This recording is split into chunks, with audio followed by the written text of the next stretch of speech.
Shalom, selamat pagi sahabat GCC yang diberkati oleh Tuhan Yesus Kristus. Rejoice greatly, a daughter of Zion. Shout loud, a daughter of Jerusalem. Behold, your king is coming to you, righteous and having salvation is he. Humble and mounted on a donkey, on a colt, the foal of a donkey. Bersorak-sorailah dengan nyaring, hai putri Sion. Bersorak-sorailah, hai putri Yerusalem. Lihatlah rajamu datang kepadamu. Ia adil dan jaya, ia lemah lembut dan mengendarai seekor keledai beban yang muda. Firman Tuhan pagi hari ini dari Sakaria 9 ayat yang ke-9. Saudaraku yang diberkati, mari kita siapkan hati kita untuk merenungkan firman Tuhan. Mari kita satu dalam doa. Bapak, terima kasih Tuhan buat hari yang baik, hari yang diberkati oleh Tuhan. Hari untuk kami menikmati berkat-berkat Tuhan yang spesial. Hari untuk kami menikmati kasih karunia Tuhan yang luar biasa. Hari untuk kami menikmati bahwa kasih Tuhan sungguh dahsyat di dalam kehidupan kami. Diberkatilah orang yang datang dalam nama Tuhan. Diberkatilah mereka yang menaruh harapannya hanya kepada Tuhan. Di dalam nama Tuhan Yesus Kristus, kami berdoa dan mengucap syukur. Kami menanti-nantikan Engkau. Ya, kami menanti-nantikan Engkau. Dan orang yang menanti-nantikan Tuhan akan tetap kuat dan bertindak. Haleluya, haleluya, haleluya. Amin. Mari kita menyembah Tuhan dalam nama Tuhan Yesus Kristus. Di hadapan hadirat-Mu, ya Bapa, ku datang dengan seluruh kerinduan. Di hadapan hadirat-Mu, ya Bapa, segala keangkuhan ku hilang. Di hadapan hadirat-Mu, ya Bapa, ku datang dengan seluruh kerinduan. Di hadapan hadirat-Mu, ya Bapa, segala keangkuhan ku hilang. Ku sembah Kau, ya Bapa, ku sembah Kau, ya Tuhan, ku tinggikan nama-Mu Yesus dalam hidupku selalu. Ku sembah Kau, ya Bapa, ku sembah Kau,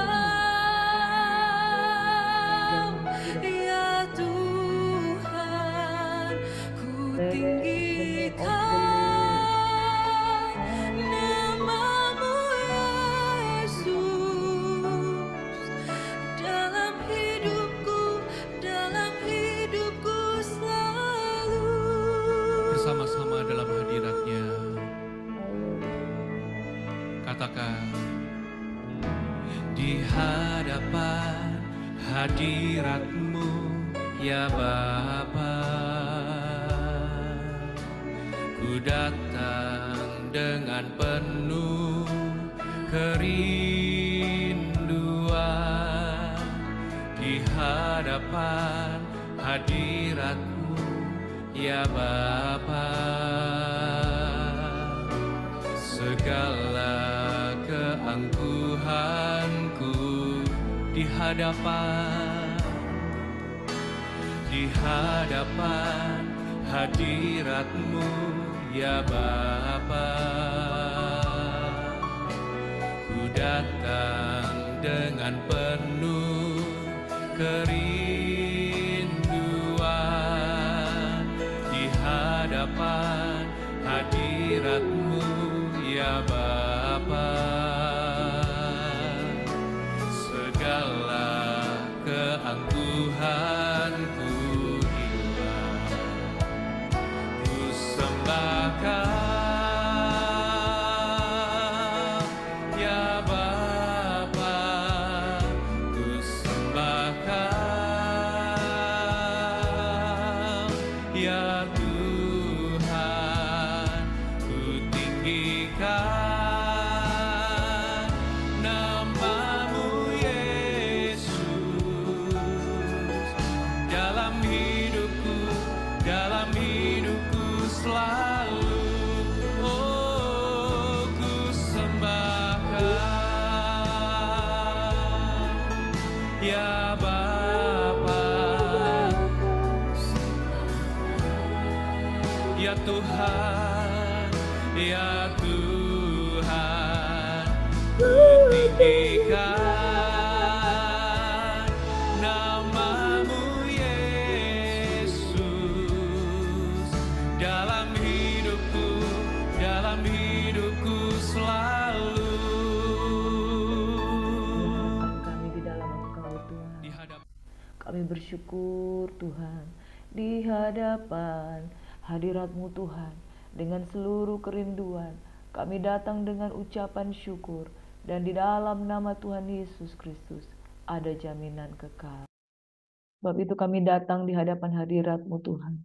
Nantikanlah Tuhan, ya nantikanlah Tuhan, nantikanlah Tuhan, nantikanlah Dia yang datang dalam nama Tuhan. Kami mengangkat tangan kami Tuhan. Kami berserah menantikan Tuhan. Bless the name of the Lord. Dalam nama Tuhan Yesus Kristus. Bless the name of the Lord. Dalam nama Yesus Tuhan. Diberkatilah orang yang menanti-nantikan Tuhan, yang menaruh harapannya hanya kepada Tuhan, yang memprepare hatinya untuk menyambut kedatangan Tuhan pada kali yang kedua. Ya, Dia akan segera datang. Sungguh Dia akan segera datang. Dia tidak akan bertangguh.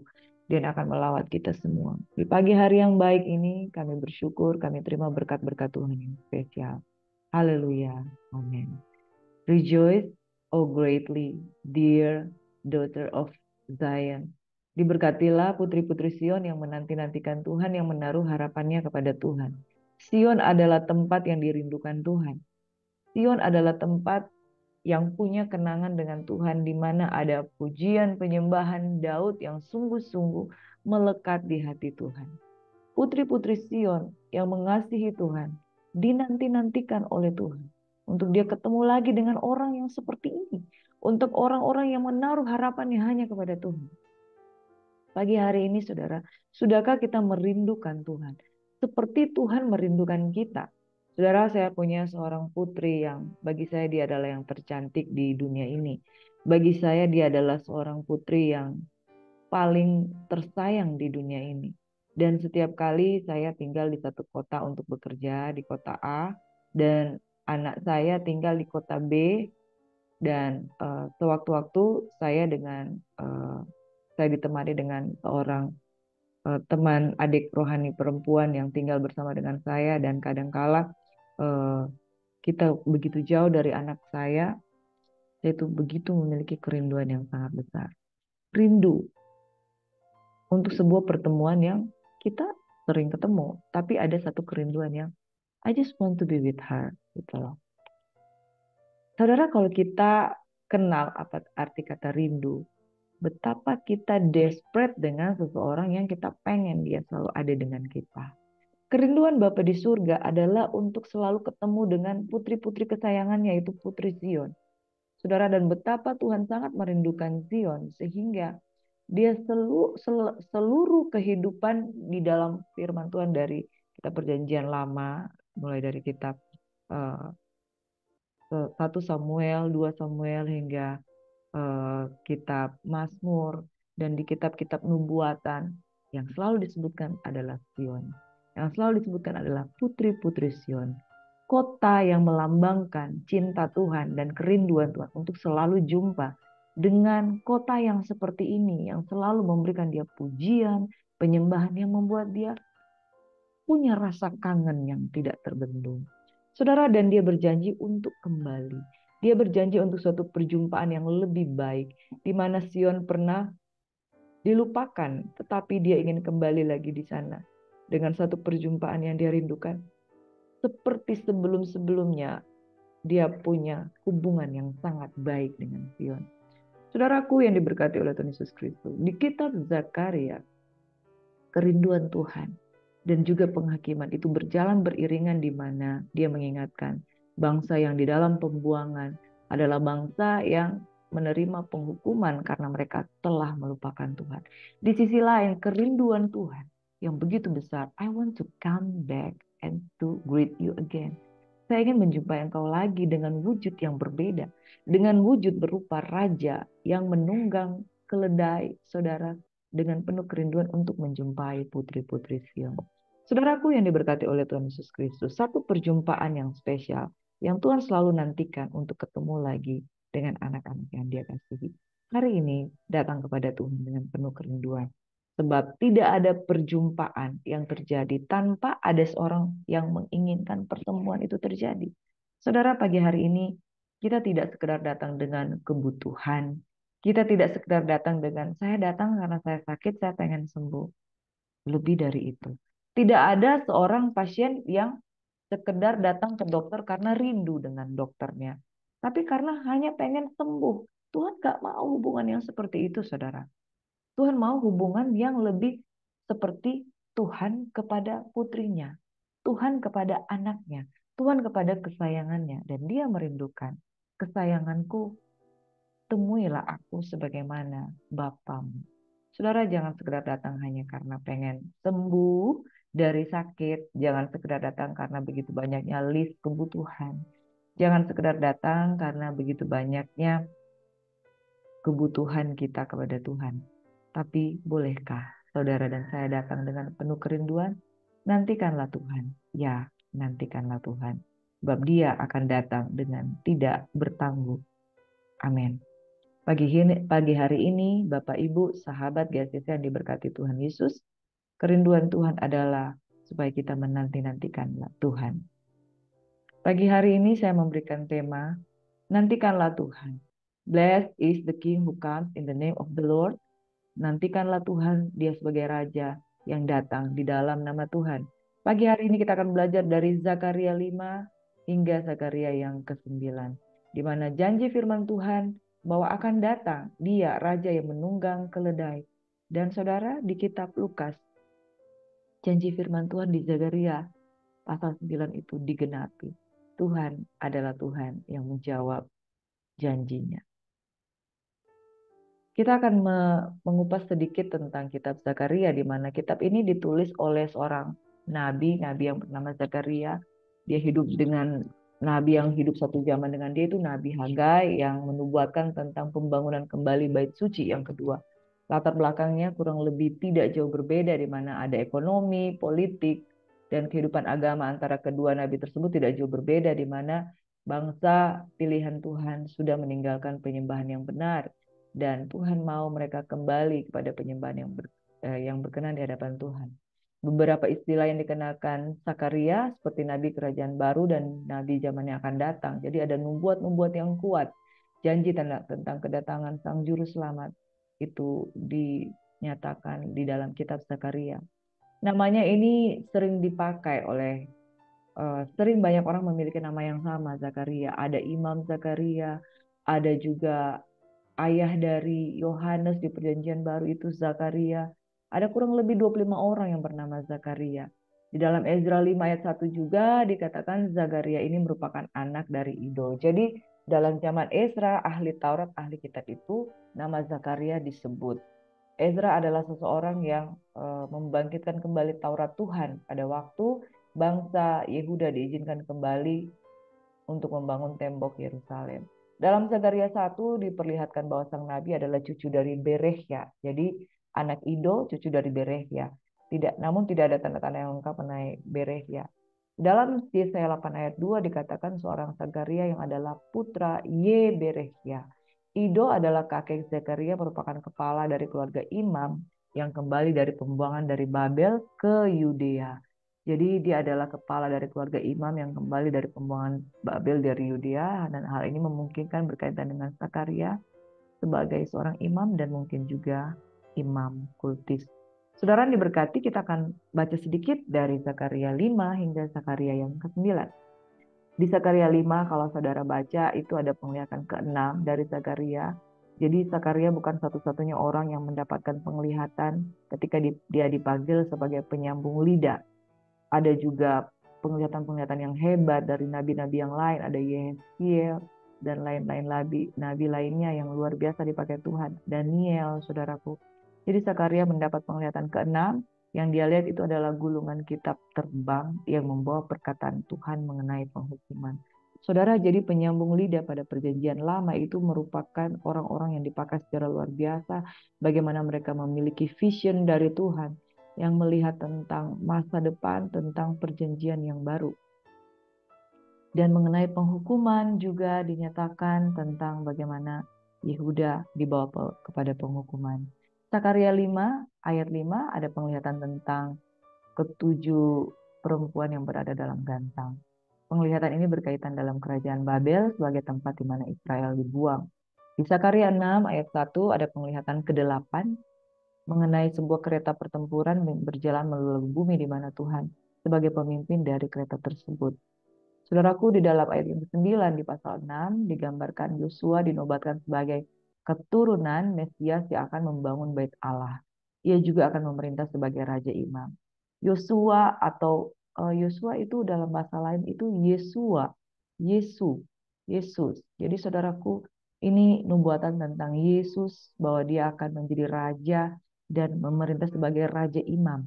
Raja imam adalah imamat yang rajani. Di perjanjian lama belum ada raja imam.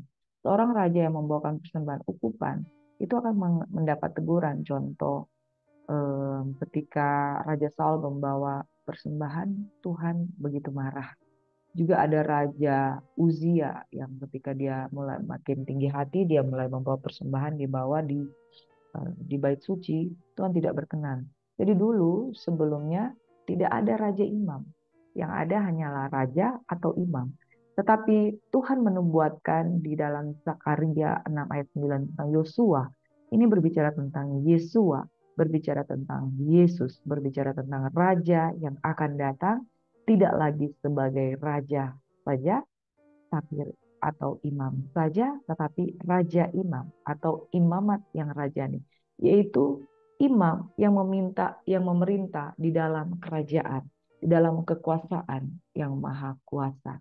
Saudara, di dalam Zakaria 7 dan Zakaria 8 ayat 23 berisi sebuah pertanyaan yang berkaitan dengan puasa yang diadakan berkaitan dengan kejatuhan Yerusalem pada tahun 587 sebelum Masehi. Dalam bagian ini juga diceritakan bagaimana puasa akan diubah menjadi sebuah pesta makan, di mana sebuah bangsa akan turut serta. Yang menarik di pasal yang ke-9. Pasal 9 berisi tentang penghukuman atas musuh Israel yang datang dalam terang kedatangan Sang Raja Damai. Jadi kedatangan Raja Damai dibarengi dengan penghukuman terhadap musuh-musuh Israel. Jadi kedatangan Raja di atas segala raja ini menubuatkan tentang Yesus. Yesus yang datang dengan menunggang keledai, dan itu digenapi, saudara. Di dalam Injil Lukas digenapi bagaimana Yesus datang sebagai raja yang memerintah dengan menunggang keledai.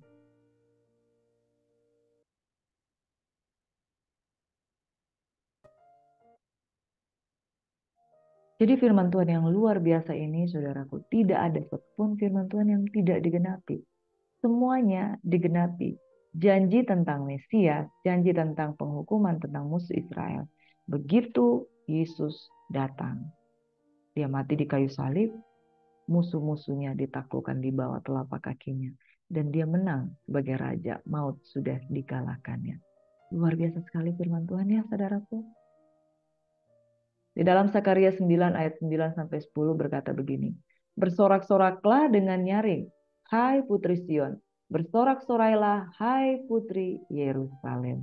Lihat rajamu datang kepadamu. Ia adil, jaya, ia lemah lembut dan mengendarai seekor keledai. Seekor keledai beban yang mudah. Ia akan melenyapkan kereta-kereta di Efraim dan kuda-kuda dari Yerusalem. Busur perang akan dilenyapkan dan ia akan memberitakan damai bagi bangsa-bangsa. Wilayah kekuasaannya akan terbentang dari laut sampai ke laut dan dari sungai Efrat sampai ke ujung-ujung bumi. Luar biasa, saudaraku yang diberkati oleh Tuhan Yesus Kristus. Janji tentang Mesias itu nyata benar dan saudara itu digenapi. Waktu itu ya Yesus datang ke dunia ini, dia mengambil rupa sebagai seorang hamba, mengambil dalam wujud manusia. Lalu dia memerintahkan orang untuk mencari keledai beban mudah. Dan mereka mencarinya. Dia katakan bahwa keledai beban mudah ini akan ditunggangi, saudara. Dan firman Tuhan ini berkata dalam Zakaria 9 ayat 9. Rejoice greatly, a daughter of Zion. Shout, a daughter of Jerusalem. Behold, your king is coming to you. He is just and having salvation, lowly and riding on a donkey, a colt, the foal of a donkey. Saudara, ini firman Tuhan yang sederhana, tapi di dalamnya mengandung nubuatan yang sangat kuat dan semuanya tergenapi. Tuhan berseru kepada Putri Sion. Ketika dia berseru dengan Putri Sion, hai putri-putri Sion, mengapa engkau menangis? Jangan menangis, tapi tangisilah dirimu sendiri. Karena engkaulah orang-orang yang berdosa dan tidak menyadari kesalahan. Putri-putri Sion berseru kepada Yerusalem, saudara. Dan dia datang sebagai raja. Dia datang dengan adil dan jaya. Dia lemah lembut. Dan saudara, dia tidak menyaringkan suaranya. Dan dia tidak berteriak, saudara. Dia datang dengan kelemah lembutan seperti ibarat domba yang dibawa ke pembantaian, domba kelu yang siap disembelih, siap dikuliti, saudara. Dia tidak mengeluh apapun, dia datang untuk menerima salib, saudara. Ia lemah lembut dan dia datang mengendarai seekor keledai. Ini sebuah tanda bagaimana Mesias itu ada di tengah-tengah bangsa Israel. Bangsa Yahudi, umat miliknya sendiri, tapi mereka tidak mengenalnya. Dia mengenakan seekor keledai beban mudah. Dan lihat saudara, janji Tuhan, ia akan melenyapkan kereta-kereta dari Efraim, kuda-kuda dari Yerusalem. Busur perang akan dilenyapkan. Dia tidak datang untuk berperang dengan bangsa Romawi. Dia tidak berperang untuk bangsa Yunani, tapi dia datang dengan damai. Dia akan memberitahukan damai kepada bangsa-bangsa. Dia tidak akan menyaringkan suaranya untuk marah, emosi, mengenakan kekerasan, mengenakan pedang. Bahkan dia ketika mereka datang dengan pedang, dia datang dengan damai. Ketika mereka datang untuk membunuh, ya, ketika salah satu muridnya memotong telinga dari perwira yang mau datang menangkap dia, ditempelkan kembali telinganya dan telinganya itu sembuh. Jadi saudara, nubuatan tentang kedatangan Tuhan datang dengan damai itu benar-benar tergenapi. Dan wilayah kekuasaannya akan terbentang dari laut sampai ke laut dan dari sungai Efrat sampai ke ujung-ujung bumi. Wow, luar biasa. Janji nubuatan tentang Mesias itu tidak ada satupun yang tidak digenapi. Kisah tentang nubuatan ini digenapi di Lukas 19. Di ayat yang ke-28 dikatakan, setelah mengatakan segala sesuatu, Tuhan mendahului mereka dan meneruskan perjalanan ke Yerusalem. Ketika ia dekat Betfage dan Betania yang terletak di gunung bernama Bukit Zaitun, dia menyuruh 2 orang muridnya, pergi ke kampung yang ada di depanmu itu. Pada waktu kamu masuk ke situ, kamu akan mendapati seekor keledai muda tertambat yang belum pernah ditunggangi orang. Lepaskan keledai itu dan bawalah kemari. Dan jika ada orang yang bertanya, mengapa kamu melepaskannya? Jawablah begini, Tuhan memerlukannya. Lalu pergi mereka yang disuruh itu, mereka mendapati segala sesuatu seperti yang telah dikatakan Yesus. Jadi, wow, penggenapan ini. Kemudian ketika Tuhan menyatakan itu, dia tahu sudah ada keledai muda disiapkan. Lalu pergilah mereka yang disuruh mendapati segala sesuatu yang telah dikatakan Yesus. Ketika mereka melepaskan keledai itu, bertanya pula orang yang punya keledai itu sama seperti yang Yesus sampaikan. Mengapa kamu melepaskan keledai itu? Kata mereka, Tuhan memerlukannya. Dan orang itu dengan begitu aja dia serahkan untuk mereka yang mengambil keledai itu. Saudara, penggenapan itu ya memang tidak ada satupun yang dapat menghalanginya. Lalu mereka bawa keledai itu kepada Yesus, mengalasinya dengan pakaian mereka dan menolong Yesus naik ke atasnya. Dan Yesus mengendarai keledainya itu. Saudara yang diberkati oleh Tuhan Yesus Kristus, janji Tuhan adalah janji yang pasti digenapi. Di dalam Lukas 19, saudaraku, di ayat yang ke-35 ketika mereka membawa keledai itu kepada Yesus, mereka mengalasinya dengan pakaian mereka dan menolong Yesus naik ke atasnya. Wow, janji ratusan tahun sebelumnya itu tergenapi, saudaraku. Luar biasa. Dan sementara Yesus mengendarai keledai itu, mereka menghamparkan pakaiannya di jalan. Firman Tuhan ini bukan cocok logi, saudara. Tetapi firman Tuhan yang betul-betul digenapi dalam kehidupan kita. Masihkah engkau ragu dengan Tuhan? Ayat 37, ketika di dekat Yerusalem, di tempat jalan menurun di Bukit Zaitun, mulailah semua murid yang mengeringi dia bergembira dan memuji Allah dengan suara nyaring oleh karena segala mujizat yang telah mereka lihat. Kata mereka, Blessed is the King who comes. Diberkatilah dia yang datang sebagai Raja dalam nama Tuhan. Damai sejahtera di sorga dan kemuliaan di tempat yang maha tinggi. Blessed is the King who comes in the name of the Lord. Raja mana sih yang memakai keledai? Tapi raja ini sudah dinubuatkan ratusan tahun sebelumnya. Dan penggenapan itu sempurna, perfect. Bahkan keledai itu Tuhan Yesus nggak lihat, dia suruh cari keledai itu ada di sana. Dan di sana nanti akan ada orang yang tanya, mengapa kamu melepaskan keledai itu? Tuhanku membutuhkannya, dan mereka mendapatkan keledai itu begitu saja. Jikalau bukan karena perbuatan tangan Tuhan, tidak akan seperti itu, saudara. Ketika Yesus telah dekat dan melihat kota itu, dia menangisinya. Wahai, betapa baiknya jika pada hari ini juga engkau mengerti apa yang perlu untuk damai sejahteramu. Tapi sekarang hal itu tersembunyi bagi matamu. Sebab akan datang harinya bahwa musuhmu akan mengelilingi engkau dengan kubu, lalu mengepung engkau dengan menghimpit engkau dari segala jurusan. Dan mereka akan membinasakan engkau beserta dengan pendudukmu, dan pada tembokmu mereka tidak akan membiarkan satu batu pun tinggal di atas batu yang lain. Karena engkau tidak mengetahui saat bila mana Allah melawat engkau.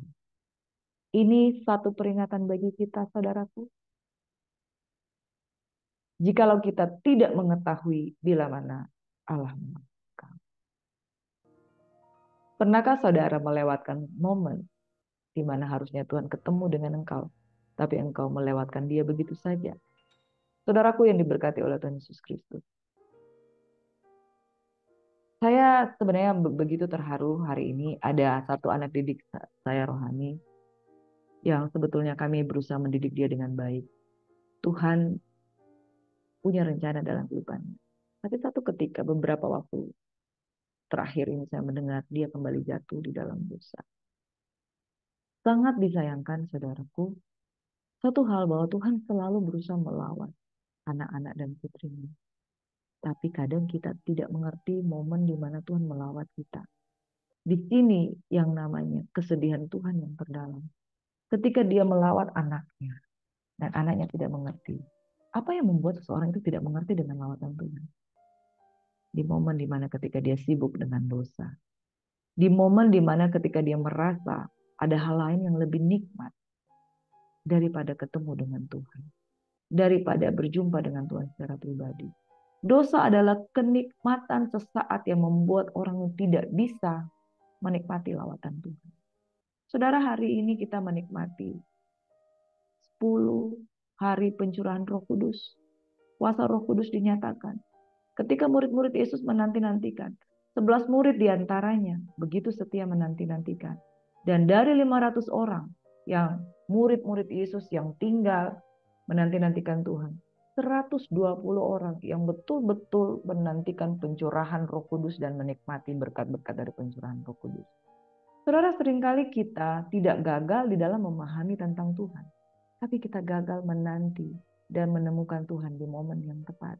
500 orang yang menanti-nantikan kedatangan Sang Roh Kudus, pencurahan Roh Kudus. Yang lainnya kemudian capek 10 hari setelah kenaikan Tuhan Yesus Kristus. Yang lain didapati tidak ada di tempat.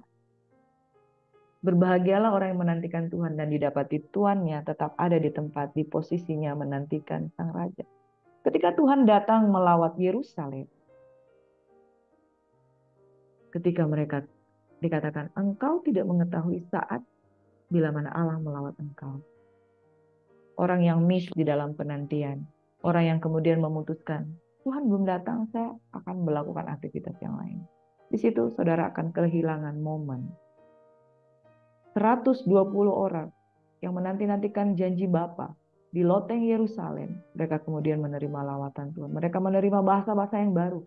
Mereka menerima mimpi, nubuatan, penglihatan. Mereka menerima janji di mana kitab Yoel dikatakan anak-anak muda akan mendapat penglihatan, orang-orang anak-anak akan mendapat, anak-anak akan bernubuat, orang tua akan mendapatkan mimpi. Dan saudaraku yang diberkati, pada saat kita menantikan dengan sungguh-sungguh, ketika Tuhan melawat, kita siap dan kita menerima janji Tuhan.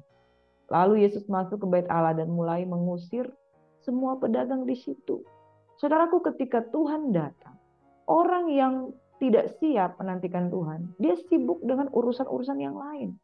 Dan dia mengotori tempat mereka di mana harusnya mereka menantikan Tuhan. Di bait suci, tempat untuk menantikan Tuhan. Di sana tidak ada lagi peribadatan. Yang ada kesibukan yang lain yang tidak berkenan di hadapan. Saudaraku, saya merasakan urapan Tuhan yang dahsyat pada pagi hari ini. Hati-hati kalau kita lelah menantikan Tuhan. Dan kita izinkan bait suci kita menjadi tempat untuk berdagang. Kebutuhan makan, minum, pakai, mencari keuntungan ada di sana. Tuhan berkata, ada tertulis rumahku adalah rumah doa. Saudara, orang yang menanti-nantikan Tuhan, dia tidak akan sibuk dengan urusan-urusan yang lain. Orang yang menanti-nantikan Tuhan tidak akan sibuk dengan hawa nafsu dan dosa yang membuat dia tidak bisa lagi menyiapkan diri sebagai mempelai wanita yang kudus di hadapan Tuhan. Yang berikutnya, orang yang menanti-nantikan Tuhan tidak akan menukar rumah doanya dengan sarang penyamun. Saudara, tiap-tiap hari ia mengajar di bait Allah. Imam-imam kepala dan ahli-ahli Taurat serta orang terkemuka dari bangsa Israel berusaha untuk membinasakan dia. Tetapi mereka tidak tahu bagaimana harus melakukannya. Sebab semua rakyat terpikat kepadanya dan ingin mendengarkan dia. Di dalam momen yang baik ini ketika Tuhan melawat mereka, orang-orang yang hatinya siap, hatinya terbuka dengan Tuhan, mereka terpikat kepadanya dan suka mendengarkan dia. Orang-orang yang suka dengar firman Tuhan adalah orang-orang yang menerima Tuhan masuk di dalam hatinya. Tapi orang-orang yang gak suka dengar firman, mereka kalau mau dengar firman, skip. Firman Tuhannya 30 menit, yang mereka dengarkan 2 menit hanya untuk mendengar inti-intinya. Karena tidak terpikat dengan firman, tidak ingin mendengarkan dia, bosan dengan firman Tuhan. Saudara, tiap hari pun kalau kita dengarkan orang yang kita cintai itu nggak akan bosan. Saya suka sekali ngobrol dengan keluarga saya, quality time. Saya seorang yang bahasa love language saya adalah quality time. Ingin selalu bersama-sama dengan orang yang saya sayangi, dengan suami dan anak-anak. Kalau kami ada holiday, pengennya itu jalan bersama, bertiga. Ngapain aja? Jalan aja. Together aja gitu. Yang penting sama-sama. Mau jalan. Papi nggak bisa. Wah, nggak enak nih kalau papi nggak ada. Queen nggak bisa. Wah, apalagi nih kalau Queen nggak ada. Nggak enak. Orang yang terpikat dengan Tuhan selalu ingin mendengarkan dia. Selalu ingin bersama-sama dengan dia. Pagi hari ini saudaraku, kalau saudara orangnya bosenan dengan Tuhan, saudara mungkin di bait suci itu telah menjadi sarang penyamun. Ada tinggal hal-hal lainnya yang gak berkenan kepada Tuhan. Karena hal-hal itu udah biasa tinggal di dalam diri kita. Kita jadi gak biasa dengar firman. Dan orang yang terpikat dengan hal-hal yang biasa, yang mencintai hal-hal yang menimbulkan hawa nafsu di dalam dirinya, bait sucinya menjadi sarang penyamun. Hati-hati saudara. Blessed is the king who comes in the name of the Lord. Tuhan yang datang untuk menjumpai kita sebagai Sang Juru Selamat, jangan kita tolak. Saudara, firman Tuhan pada pagi hari ini mengingatkan, di dalam kitab Sakaria, janji nubuatan tentang Sang Raja yang menunggangi keledai beban muda itu digenapi. Artinya saudara, setiap nubuatan itu tidak pernah dihasilkan oleh kehendak manusia, tetapi oleh dorongan Roh Kudus orang-orang berbicara atas nama Allah. Kalau saudara perlu, ujilah segala sesuatu, ujilah segala nubuatan. Tapi nubuatan yang sudah diuji dan kemudian satu saat dia akan digenapi. Saudara berdosa kalau saudara menolak suara Tuhan. Itu sebabnya ujilah segala nubuatan dan percayalah kepada penyataan firman Tuhan. Sebab tidak pernah nubuat dihasilkan oleh kehendak manusia. Saudara, ketika saudara dinubuatkan, saudara akan melayani Tuhan. Saudara akan betul-betul melayani Tuhan. Itu yang terjadi di dalam diri saya. Ketika nubuatan itu datang dalam kehidupan saya terima itu, saya aminkan, dan itu terjadi. Jangan tolak saudara. Kalau saudara tolak nubuatan, berarti saudara menolak pekerjaan roh di dalam diri saudara.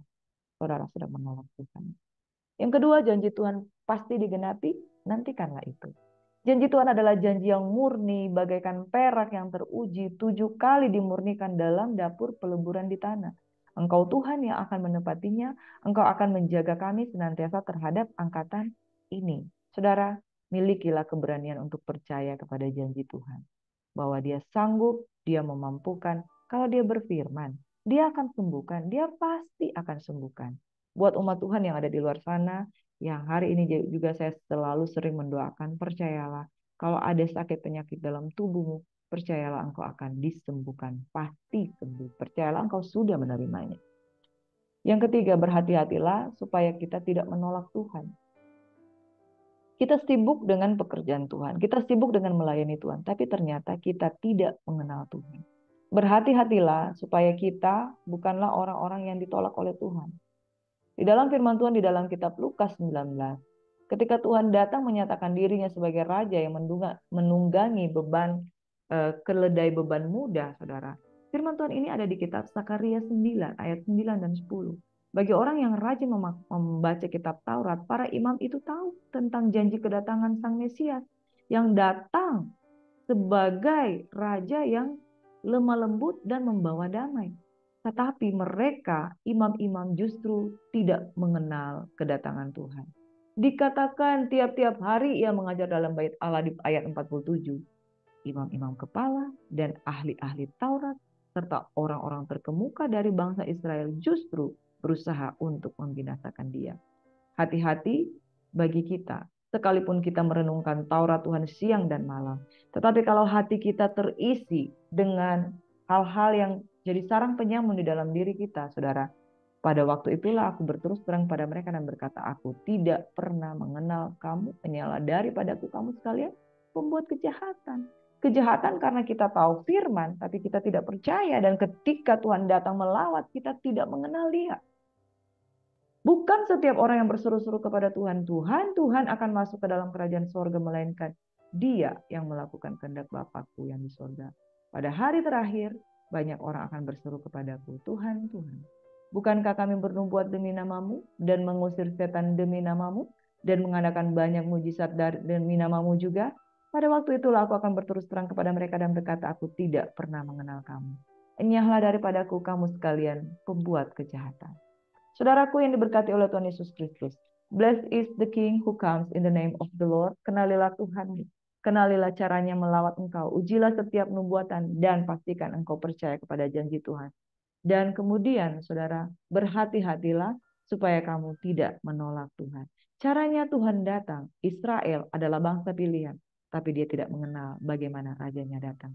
Hari-hari ini bagaimana Tuhan melawat engkau. Mungkin lewat masalah di dalam kehidupanmu. Dia sedang melawat kehidupanmu. Dia sebagai Jehovah Rafa. Ketika engkau dalam keadaan sakit, ketahuilah Tuhan tidak sedang meninggalkan engkau.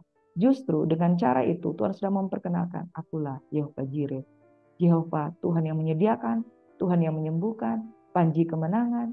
Dan saudaraku, janji firman Tuhan yang engkau baca di kitab suci pasti digenapi. Hanya saja, jangan sampai kita tidak tahu cara Dia datang melawat kita.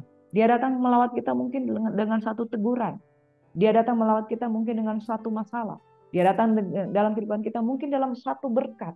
Tapi kalau kita pusing dengan berkat itu, kemudian kita jadi melupakan Tuhan. Hati-hatilah supaya jangan kamu dan saya jatuh. Saudaraku, selamat menikmati hari pencurahan Roh Kudus ke 120 murid-murid Yesus yang bertahan dan menantikan Tuhan menerima curahan, urapan, kuasa Roh Kudus. Bagaimana dengan saudara dan saya? Sudahkah saudara mengenal lawatan Tuhan di dalam kehidupanmu? Percayalah kepada Tuhan, maka Dia akan melawat kehidupanmu. Mari kita satu dalam doa. Diberkatilah dia yang datang di dalam nama Tuhan. Perhatikanlah bagaimana cara Tuhan melawat kehidupan kita. Jangan sampai bait suci kita menjadi sarang penyamun, di mana hawa nafsu, di mana kesombongan, di mana ikatan-ikatan, di mana sikap yang tidak menghormati hadirat Tuhan ada dalam kehidupan kami. Bapa di surga, aku berdoa untuk rumah-rumah tangga yang tidak beres. Pada pagi hari ini, mereka yang menolak Tuhan di dalam persekutuan antara suami dan istri dan juga anak. Aku berdoa untuk rumah-rumah tangga yang di ujung perceraian. Aku berdoa untuk rumah-rumah tangga yang sudah dalam perceraian. Aku berdoa untuk rumah-rumah tangga yang sedang berusaha untuk survive. Biarlah Tuhan melawat kehidupan mereka dan mereka mengenali Tuhan mereka yang hadir. Aku berdoa untuk bapak-bapak yang tidak setia kepada istri masa mudanya. Aku berdoa untuk istri-istri yang tidak setia kepada suami masa mudanya. Aku berdoa untuk rumah-rumah tangga yang ada di ujung kehancuran, yang tidak tahu bagaimana memperbaiki pola hidup pernikahan mereka. Bapa, biarlah mereka menantikan Tuhan. Dan mereka mengenal saat mana dan bagaimana Tuhan datang melawat kehidupan mereka. Aku berdoa untuk remaja-remaja yang tidak peduli dengan Tuhan. Aku berdoa untuk remaja-remaja yang tidak peduli dengan moral dan tidak takut akan hukum. Mereka yang melanggar di dalam perkara kecil maupun perkara besar. Mereka yang masih kecil sudah terlibat di dalam merokok, minuman keras, percabulan, perzinahan. Mereka yang hidup di dalam roh kekerasan.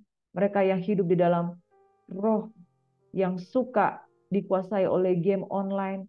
Anak-anak muda ini Tuhan, mereka tidak tahu saat mana dan bagaimana Tuhan datang melawat mereka.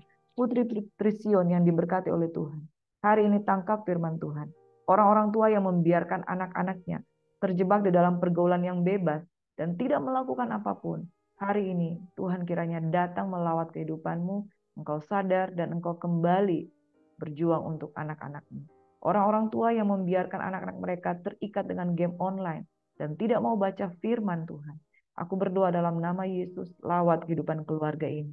Supaya mereka menanti-nantikan Tuhan, mereka mau hidup baru, hidup benar di dalam Kristus Yesus. Secara khusus kami berdoa untuk anak-anak muda yang di dalam persiapan mereka untuk kuliah. Mereka tidak tahu kemana mereka harus melangkah. Bapak, Engkau sediakan kursi yang terbaik untuk anak-anak muda yang akan kuliah. Juga bagi mereka yang sudah lulus sarjana, Engkau menyediakan pekerjaan, satu kursi Tuhan, tempat pekerjaan dimanapun tempat pekerjaan yang ada. Kami berdoa lapangan-lapangan pekerjaan disediakan, diciptakan Tuhan bagi mereka yang membutuhkan pertolongan. Kami berdoa untuk bisnis-bisnis yang sedang kolaps. Kami berdoa untuk bisnis-bisnis jual beli Tuhan, rumah, jual beli kendaraan, mobil yang sedang menurun omsetnya. Bapak, Engkau berikan jalan keluar, masih banyak cara Tuhan untuk memberkati mereka. Developer-developer yang terlilit hutang, ratusan juta, bahkan ratusan miliar. Bapak, Engkau jalan keluar di dalam kehidupan mereka, agar mereka keluar dari ikatan mamon di dalam nama Tuhan Yesus Kristus. Mereka fokus untuk melayani Tuhan. Dan cara Tuhan melawat kehidupan mereka, memperbaiki pola hidup mereka, sehingga mereka kembali berkenan di hadapan Tuhan.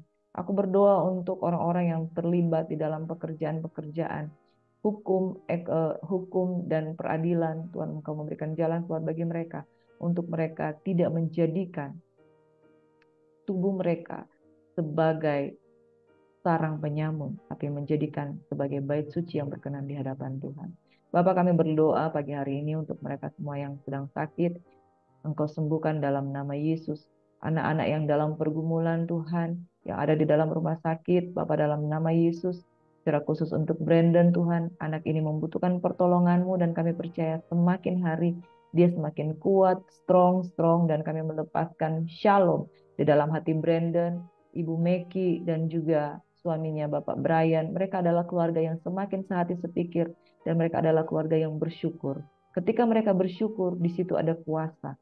Ketika mereka bersyukur, di situ ada positive vibes, ada iman di sana, dan mereka menanti-nantikan Tuhan, maka Tuhan memberikan kekuatan yang baru. Hamba teringat untuk Krismalita Tuhan. Dalam nama Yesus pertobatannya, dia sekarang sudah ada di perantauan dimanapun dia berada. Engkau lindungi, jagai supaya Tuhan, dia tetap memiliki kesaksian roh dalam kehidupannya. Dia tidak jatuh di dalam pergaulan anak-anak muda.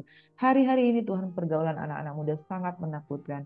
Sebab itu Tuhan, tahan mereka sebagai tawanan rohmu. Mereka menjadi mengenal Allah. Dan pada pencurahan Roh Kudus pada hari-hari terakhir, mereka akan bernubuat, mereka akan bermimpi, mereka akan menjadi pelaku-pelaku firman Tuhan. Hamba berdoa di pencurahan Roh Kudus.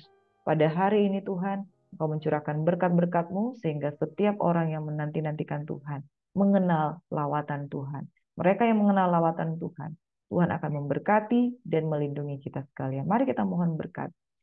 Urapan baru atas kami. Hamba berdoa juga untuk kesehatan dari mama kami Tuhan. Mama Eska Marinka, Engkau memberkati tulang-tulang sendinya, sendi-sendi yang keropos Tuhan Engkau perbaiki, jantung, diabetes Engkau perbaiki Tuhan, pulihkan organ-organ tubuhnya, juga Inang Uda Risma Tuhan Engkau memberkati dia, kesehatan kekuatan pemulihan. Rio Siregar, kami percaya dia akan menjadi hamba-Mu yang diberkati oleh Tuhan. Mari angkat tangan-Mu, terimalah berkat Tuhan. Tuhan memberkati, melindungi engkau. Rejoice greatly, a daughter of Zion. Biarlah engkau mengenal Tuhan-Mu, cara Tuhan melawat engkau, dan engkau tidak mengotori tubuhmu sebagai bait Roh Kudus, dan biarlah lawatan Tuhan terjadi bagi setiap orang yang mengharapkan Tuhan. Yesus datang sebagai pembawa damai.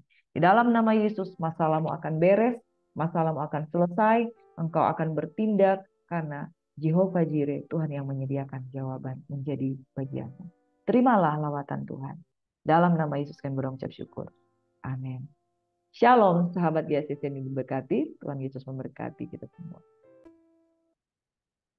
Saudaraku yang dikasihi, terimalah pencurahan Roh Kudus pagi hari ini, dan bagi saudara-saudara yang belum mengikuti channel ini, silakan ketik tanda lonceng, maka saudara akan menerima notifikasi firman Tuhan tiap hari. Tuhan berkati, shalom.